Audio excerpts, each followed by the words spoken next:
737 taxied down the runway. The passengers buckled their seatbelts, their faces filled with a mixture of excitement and apprehension. Little did they know that this would be a flight they would never forget. Among the passengers was Amanda, a young woman traveling alone to visit her family. She settled into her seat near the window, her gaze fixated on the flashes of lightning illuminating the sky. As the plane ascended, turbulence shook the cabin, causing uneasy murmurs to ripple through the passengers. But something felt off to Amanda. She couldn't quite put her finger on it, but there was an unsettling presence in the air. The flight attendants' movement about the cabin with forced smiles, their eyes betraying a sense of unease. The atmosphere grew heavy, suffocating, as an invisible force was closing in on them all. Suddenly, the lights flickered and the aircraft jolted violently. Amanda gripped the armrest, her heart racing. A collective gasp filled the cabin as the plane descended rapidly. Panic and chaos ensued as the passengers braced for impact. As the aircraft touched the ground, it shuddered violently before coming to an abrupt halt. The passengers sat in stunned silence, waiting for instructions from the flight crew, but no announcement came. The intercom remained eerily silent. Growing uneasy, Amanda looked out the window, only to be greeted by darkness. There were no runway lights, no sign of any airport. They were stranded in the middle of nowhere. Fear and confusion spread through the cabin like wildfire. With no alternative, the passengers exited the plane, stepping into an eerie, desolate landscape. The storm had dissipated, leaving behind an unsettling calm. They huddled together, their breath visible in the frigid air, searching for answers. In the distance, they noticed a dim light flickering in the darkness. A flicker of hope ignited within them, and they followed the beacon, their footsteps echoing through the night. The light led them to a cabin, its wooden boards creaking in the wind. Cautiously, the passengers entered the cabin, their hearts pounding in their chests.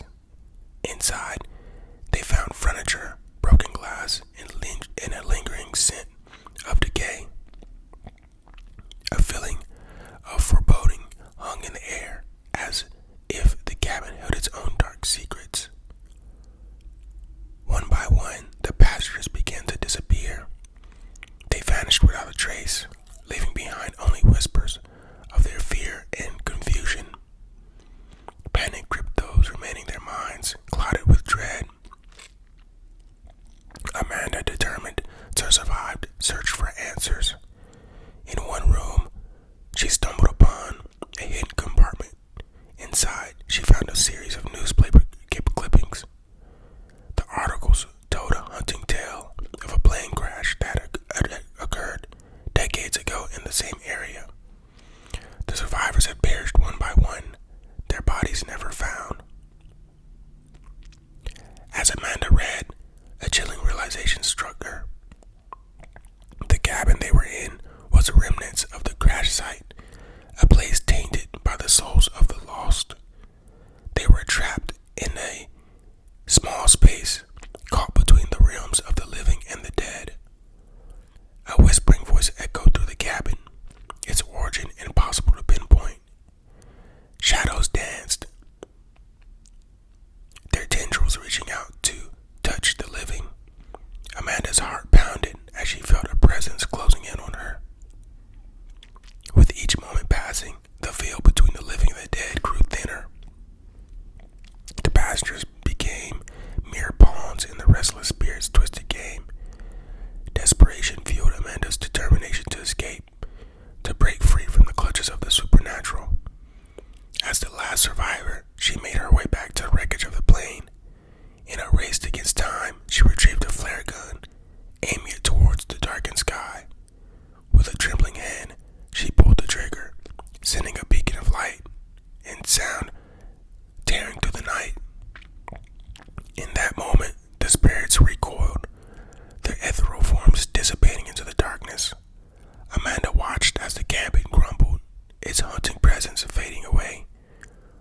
Rescuers arrived shortly after their bewildered expressions mirrored the survivors' own astonishment. Amanda, forever changed by her harrowing ordeal, boarded the rescue helicopter. The echoes of the cabin's whispers etched in her memory. She would carry the weight of that night, a reminder of the thin line between the world of the living and the realm of shadows, forever imprinted on her soul. I definitely wouldn't want to be Amanda because I'm pretty sure that's something that haunts her forever. But let me know what you thought about that story in the comments below. Alright, let's get into the next one. This next story is actually about the ocean, which is something I'm very, very terrified of myself. So let's get into it. The sun was setting over the Pacific Ocean, casting a fiery glow on the waves. A lone scuba diver named Jake swam through the clear blue water, enjoying the peace and tranquility of the underwater world. Jake had been diving in this area for years, and he knew it like the back of his hand. He had seen all sorts of amazing creatures, from schools of fish to giant sea turtles, but tonight he was feeling particularly adventurous. He decided to venture off the beaten path and explore a part of the reef that he had never seen before. Jake swam for several minutes, following a narrow channel that led him deeper and deeper into the reef. The water was getting darker, and the fish were becoming more scary. Jake was starting to feel a bit uneasy, but he pushed on. Finally, Jake reached the end of the channel. He found himself in a large open cave. The walls of the cave were covered in strange, colorful coral. Jake swam into the cave, eager to explore. As Jake swam deeper into the cave, the light from the entrance began to fade. He was starting to get a little bit nervous. He should have turned back when he had the chance. Suddenly, Jake heard a noise. It was a low, guttural growl. Jake froze. He knew that he wasn't alone in the cave. The growl came again, closer this time. Jake turned around and saw a pair of glowing eyes in the darkness. He knew that it was a shark. The shark lunged at Jake, its jaws wide open. Jake barely had time to react. He dove out the way, but the shark's teeth grazed his shoulder. Jake swam for his life, but the shark was faster. It chased him through the cave, its teeth snapping at his heels. He reached the entrance to the cave, but the shark was right behind him. He knew that he could not run it. He had to do something. Then he turned around and faced the shark. He raised his arms in the air and shouted as loudly as he could. The shark stopped in his tracks, surprised by Jake's outburst. Jake took advantage of the shark's confusion and swam as fast as he could out of the cave. The shark watched Jake go. Its eyes filled with rage. It knew that it had been cheated of its prey, and it would not forget its humiliation. Jake swam for the surface, his heart pounding in his chest. He burst through the waves and gasped for air. He had survived, but he knew that he would never forget the day he faced a shark in the cave. Jake swam back to his boat, his body aching from the ordeal. He climbed aboard and collapsed on the deck. He was exhausted, but he was also relieved to be alive. He then sat on deck for a long time, staring out at the ocean. He thought about what had happened, and he wondered if he would ever go scuba diving again. He knew that he had been lucky to survive. The shark could have easily killed him. But Jake also knew that he couldn't let the fear of sharks keep him from doing what he loved. He vowed to himself that he would go scuba diving again, but this time he would be more careful. He would never venture off the beaten path again, and he would always be aware of the dangers lurking in the deep blue sea.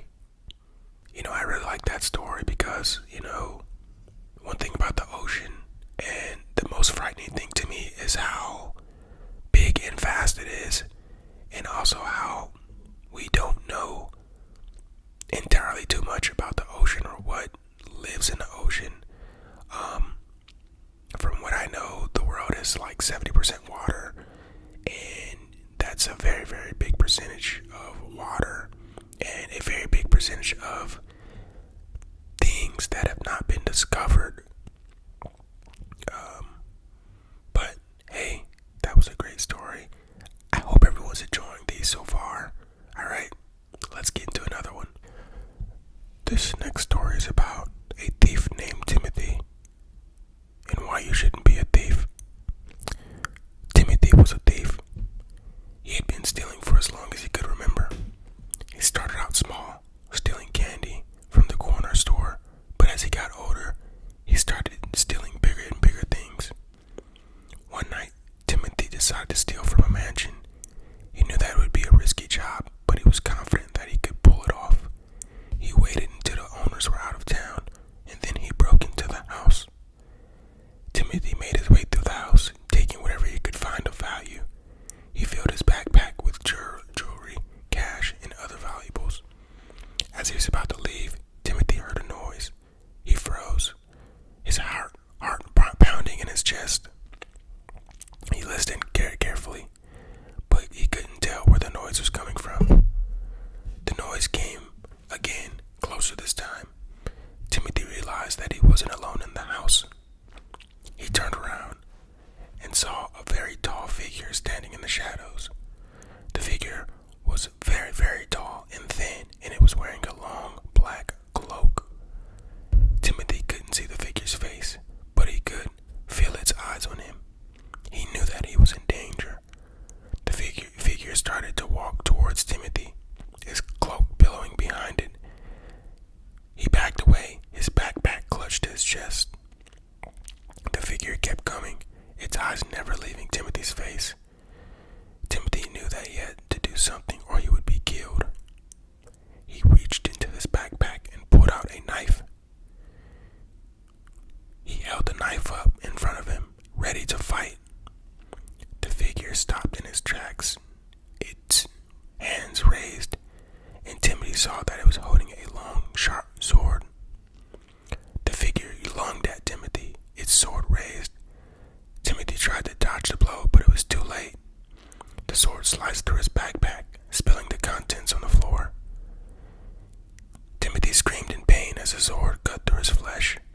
He dropped the knife and fell to the ground. The figure stood over him, its sword still raised. Timothy knew that he was going to die. The figure brought the sword down, and Timothy felt a sharp pain in his chest. He gasped for air, but it was too late. He was dead. The figure stood over his body for a moment, its sword still raised. Then it turned and walked away, disappearing into the shadows. Timothy's body was found the next day by the owner of the mansion. They called the police, but the police were unable to find the figure who had killed him. Timothy's death was ruled a homicide, but the case remains unsolved to this day. Some people believe that Timothy was killed by a ghost, while others believe that he was killed by a human being. Whatever the truth may be, Timothy's death is a reminder that even the most careful thieves can make mistakes, and when they do,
terror, Lisa watched as the clown's grin widened, revealing sharp, gleaming teeth.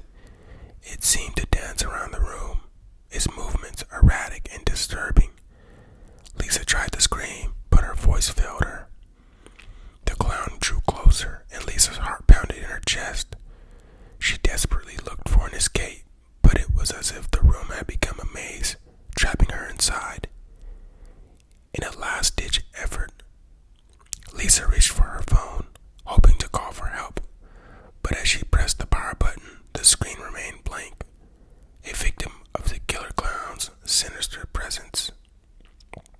The room grew colder, and the clown's laugh filled the air, haunting Lisa. She feared, and she felt an overwhelming sense of dread. The clown was toying with her, relishing her terror. As the night dragged on, Lisa's exhaustion was replaced by a desperate fight for survival. The clown seemed to feed off her fear, growing stronger with each passing moment. With every ounce of courage left in her, Lisa decided to confront the clown head on. She locked eyes with the fiendish creature and in a trembling voice uttered, "What do you want from me?" The clown's laughter ceased, and his grin faltered for a moment. It leaned closer to her, and its breath close against her skin. "Your fear," it whispered, its voice sending chills down her spine. Summoning all her strength, Lisa refused to give the clown what it wanted. She closed her eyes, blocking out the nightmare before her. She focused on calming her heart rate, on finding a silver of peace amidst the chaos. And when she opened her eyes again, the clown was gone. The room was still, and the darkness had relented, allowing a faint light to peek through the window. Lisa knew she had faced the killer clown and survived, but she also knew that the legend would forever haunt her, a reminder of the night she confronted her darkest fears and found the strength to endure. From that night on, she would forever be haunted by the chilling presence of the killer clown, lurking in the corners of her mind whenever sleep eluded her. I know a lot of people don't like clowns, and they don't really frighten me, but yeah, let me know what you thought of that story in the comment section as well. I'm not going to tell you what this last story is about, but I think you will like it. Alright, let's get into it. It's called The Solitary Survivor. The pandemic began like any other outbreak, a deadly virus spreading rapidly through the population, leaving devastation in its wake. But this virus was unlike any other virus. Those infected turned into mindless, flesh-craving zombies. In the matter of weeks, the world had descended into chaos, and only one person remained untouched by the curse. Meet Sarah, the solitary survivor. She had lost everyone she loved to the virus, her family, her friends, all reduced to soulless creatures, roaming the desolate streets. Sarah was immune, a lone beacon of hope in a world filled with darkness. In the beginning, Sarah hid in her apartment, too terrified to face the horrors outside. But as the days turned to weeks, she knew she couldn't remain hidden forever. She had to find a way to survive, to endure in this bleak, zombie-infested world. Venturing outside, Sarah was met with scenes of devastation. The once bustling city now lay in ruins, the streets littered with debris and the remains of those who had been as lucky as her. The stench of death permeated the air, a constant reminder of the horror that surrounded her. Sarah's heart pounded as she moved stealthily through the streets, avoiding the hordes of zombies that lurked around every corner. She scattered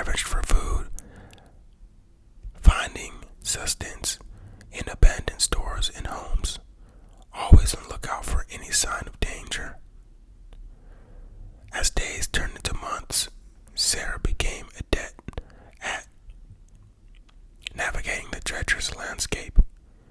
She learned to move silently, to blend in with the shadows, to become one with the desolation.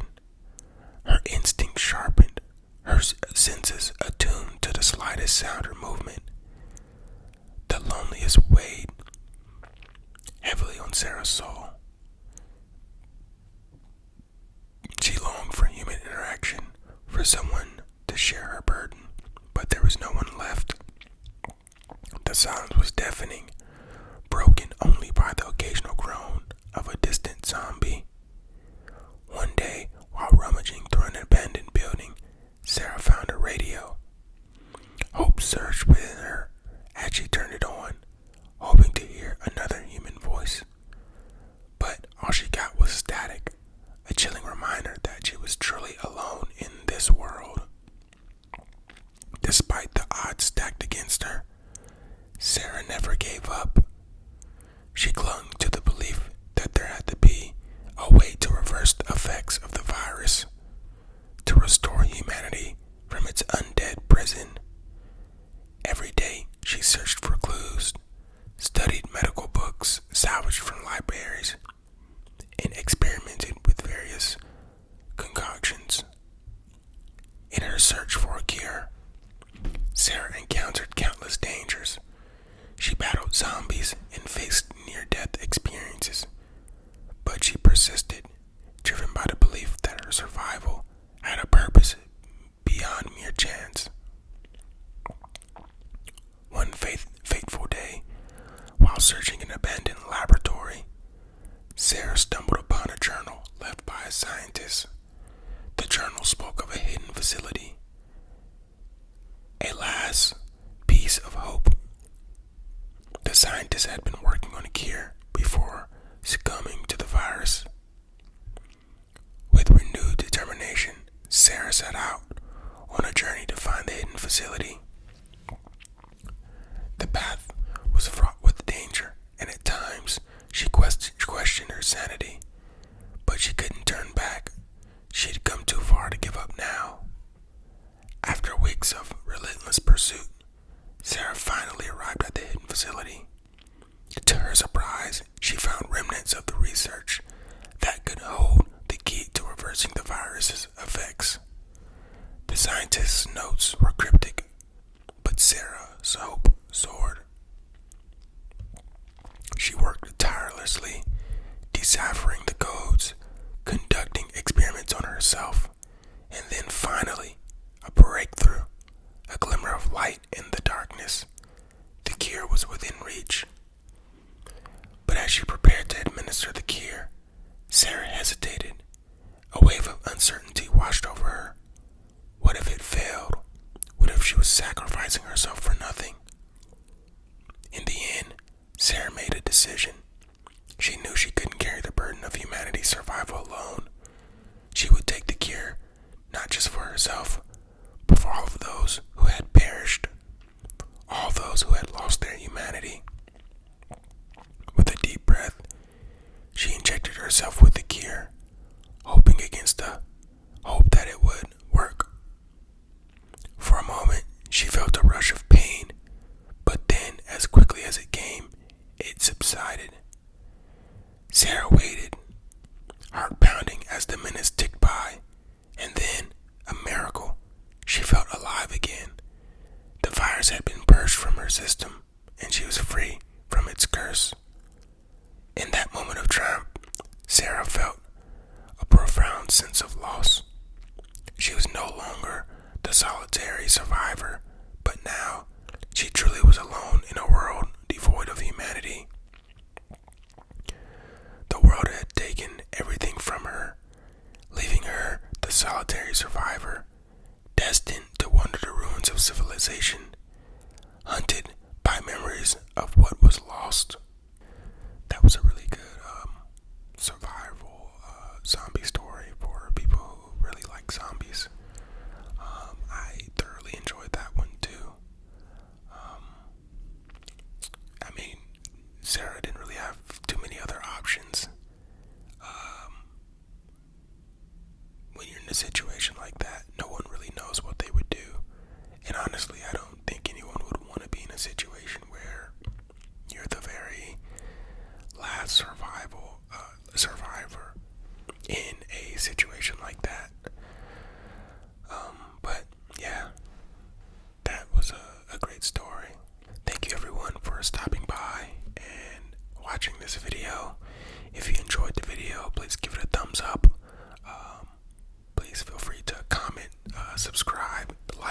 share. My channel is growing slowly but surely, and I appreciate all of the support. Thank you everyone who does comment, who has subscribed. It really does make me want to keep going and keep doing these types of videos. I know everyone really enjoys the no sleep and scary videos, and so I want to continue to just make those. But more importantly, help people fall asleep or just produce content that you all enjoy for all my ASMR lovers. And again, I thank you all for your support. Thank you everyone for watching this video. Feel free to like, subscribe, share, and I'll see you next time. Bye.